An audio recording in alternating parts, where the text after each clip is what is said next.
안녕하세요. 자, 미국 그 범죄 사회 학파 얘기, 이게 꽤나 시험에 잘 출제될 수 있는 부분입니다. 형사정책 자체에서도요, 굉장히 중요한 파트고요.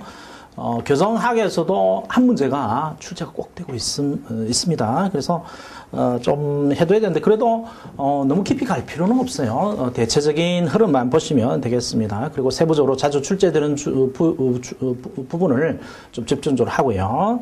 그래서 교재 573쪽 보시면은 미국의 범죄 사회학파 얘기가 나오는데 범죄 원인이 사회에 있다는 거죠. 그리고 사회학의 연구 방법을 그 범죄 원인론 내지 형사 정책에 도입을 한 겁니다. 그래서 사회학의 방법을 도입을 했기 때문에 특징에 보면 여러 가지 사회학적 연구 방법이 들어와 있죠. 그래서 사례를 연구를 한다. 하나의 케이스를 두고 연구를 하는 방법. 그다음에 범죄 지역을 연구를 하고 범죄를 예측하고 하는 방법이 있는데 그 중에서 이런 범죄 사회학이 발달된 게 그 시카고 대학의 시카고 학파라는 게 있어요. 시카고 학파.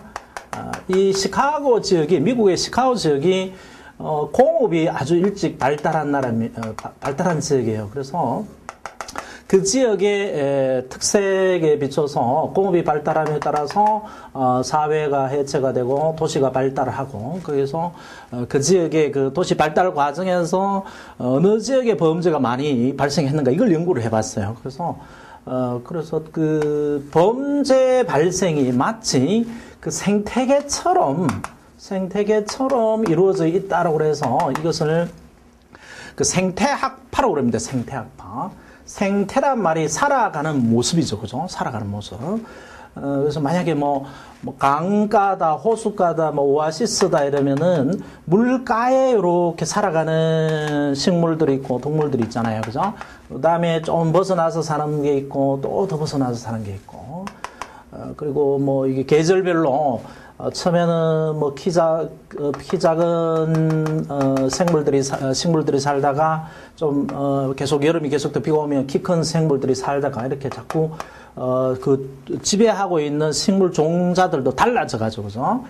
그런 형태가 도시에도 그대로 적용이 되더라는 것을 연구를 했었던 게 이 시카고의 생태학파들의 주장입니다. 그래서 이 동심원 이론이라는 건데요.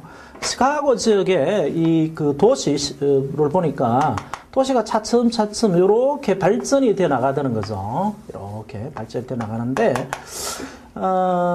이제 돈이 없을 때는 그냥 이 도심에 이렇게 모여 살다가 점점 사회가 발달되고 커지니까 이쪽으로 자꾸 커지면서 돈 있는 사람들은 차로 출퇴근이 가능하니까 자연 출퇴근 가능하니까 자꾸 이쪽으로 빠져나가죠. 그죠? 그래서 그 중심지의 옆에 있는 지역이 사람이 살다 사람이 빠져나와 버리니까 이게 공동화가 일어났어요. 그래서 여기가 퇴행과도 지역이라는 것인데 퇴행과도 지역.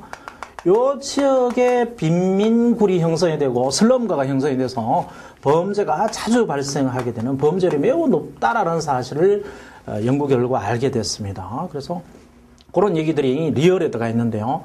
리얼 시카고 학파, 생태학파로 되어 있고 시카고 대학을 중심으로 활동했다. 버제스의 동심원 이론, 이 생태처럼 이 도시도 그렇게 발달이 돼 나갔다는 거고 그래서 B번 얘기도 보시면은 시카고 지역의 조사를 통해 생태계의 변화 과정이 사회 내에도 그대로 일어나면서 일정한 문화적 갈등이 야기된다. 이게 이렇게 확장돼 나가면서도 문화적 갈등이 되겠죠. 갈등이 일어나고. 그 다음에 이 지역 내에서도 계속 문화적 갈등이 일어난다는 겁니다. 그러한 문화적 갈등 이런 것들이 범죄의 원인이 된다는 것을 이야기한 학파가 이 시카고 학파예요. 그래서 여러 가지 이제 이야기가 나오는데, 그래서 미국의 범죄 사회학파의 크다란 두 가지 특징이 다원 인자론, 인자란 말이 원인 얘기죠, 그죠? 원인, 인자. 그래서 다양한 원인이 범죄 원인이 된다 이런 얘기가 다원 인자론이고요. 그 다음에 사회학의 연구 방법을 형사정책 내지 범죄 원인을 밝히는 데 도입을 했어요. 그래서 574쪽에 보시면 그 3번 사회학적 가설 방법, 가설 설정 방법이 나오는데, 그래서 그런 순서로 이렇게 문화 전달, 문화 갈등, 사회 구조 이렇게 기준으로 이렇게 설명을 해놨는데요. 그걸 상세히 보기 전에 요걸 한번 봐보십시다. 요 내용을 전체적으로 한번 보는 게 좋아요. 그래서 먼저 그 범죄 사회학이라는 게 범죄 원인이 사회에 있다. 사회에 범죄 원인이 있다. 그 범죄인의 소질에 있는 게 아니고 소질뿐만 아니라 그 환경을 강조하는 거고, 환경 중에서도 사회적 환경이 범죄를 일으키는 주된 원인이 된다는 건데, 먼저 그러한 그 사회와의 관계, 이 개인이 사회 환경 속에서 어떤 과정에서 범죄를 배워오느냐, 범죄 원인이 되느냐, 이걸 연구를 한 건데요. 먼저 미시적인 관점에서 본 이론이 있어요. 미시죠. 요 미자가 미생물 할 때 이 상세할 미 이런 거죠. 미시적이고. 그 다음에 넓게 본 게 있죠. 거시적으로 본 게 있습니다. 이건 클 거죠. 그죠? 이게 뭐 작을 미라면 이건 클 겁니다. 그래서 범죄의 원인을 미세하게 본 거하고 크게 본 게 있어요. 그래서 미시적인 범죄 원인 입장이 범죄 원인이 사회인데, 이 개인이 사회에서 어떤 과정을 통해서 범죄가 학습이 되느냐, 범죄를 배우느냐, 어떤 원인에서 범죄인이 되느냐, 이걸 연구한 게 미시론이고요. 거시론은 개인이 범죄를 배우는 걸 문제 삼는 게 아니고, 사회와 사회의 구조상의 문제를 보고, 이 구조상의 문제 때문에 범죄가 발생하게 된다라는 이런 설명이 거시적 입장입니다. 그래서 이제 세부적인 것은 다시 안에 가서 볼 텐데요. 먼저 미시론의 입장에서 제일 중요한 게 학습이론입니다. 학습이론. 범죄는 일반 개인이 사회로부터 범죄를 배워온다, 이런 거죠.